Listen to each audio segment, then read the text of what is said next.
What up, Long Beach? Welcome back to the 562.org. It's Tyler, and this CIF Girls Volleyball highlight is brought to you by the fine folks at Naples Rib Company. All of our girls volleyball coverage is sponsored by Major League Pickleball's Bay Area Breakers, and all of our Long Beach Poly coverage is sponsored by Bryson Financial. Thank you to all of our sponsors. We were back in the Ron Palmer Pavilion, quarterfinal action in the Division III Girls Volleyball playoffs.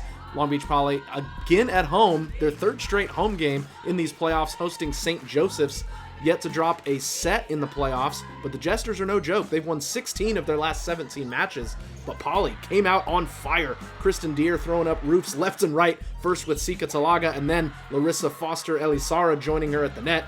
Deer also getting the kill in the middle as Poly led 14-3 in that first set. Service game also on point. Georgia on the line. Commandang had 5 aces in this match. So effective back there. And even though this isn't an ace for Sydney Mercado, it leads to an overpass, and that's easy money for Talaga as Poly rolls in the first set 25-14. St. Joe's more competitive in the second set, but the bounces were going Poly's way. Aliyah Salima working the net beautifully on that one. Meanwhile, the block still working. Layla Moore, she had 5 blocks, was up there with Emma Holder. Then Deer with one of her half-dozen kills, tying her for the team lead. And as I mentioned, much more competitive in the second set. You see a really long rally here as both teams were making plays to keep the ball alive after St. Joe's was just pretty lackluster in that first frame. Both sides making digs to keep things alive. A great dig by Mercado there on the big swing in the middle, and eventually the bounce would go Poly's way. The kill for Holder. Poly wins the second set 25-19. And the Rabbits again off to a good start in the third. A fireball from Moore. They were up early and often.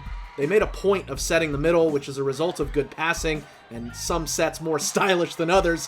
One-handed and feasting was Deer in that third set. You can see how much fun this team has playing together. And, oh yeah, she can also throw up the roof. Oh dear.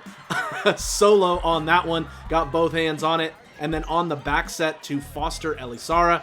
She's going to go off the block. Kill so big it's Tongan. Yes, celebrate that one. Another great serve leads to a slam dunk for Moore in the middle. And one more time, getting them aces. Poly had a dozen aces in the match. Football team is loving it in that student section up in the corner. And on match point, it's one final block for Poly to end it, and they can celebrate a third straight postseason sweep.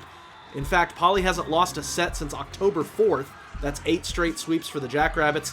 25-14, 25-19, 25-17. When the other team doesn't hit 20, you know you're dominating. Jackrabbits advance to Saturday's semifinal. They are at Windward in LA.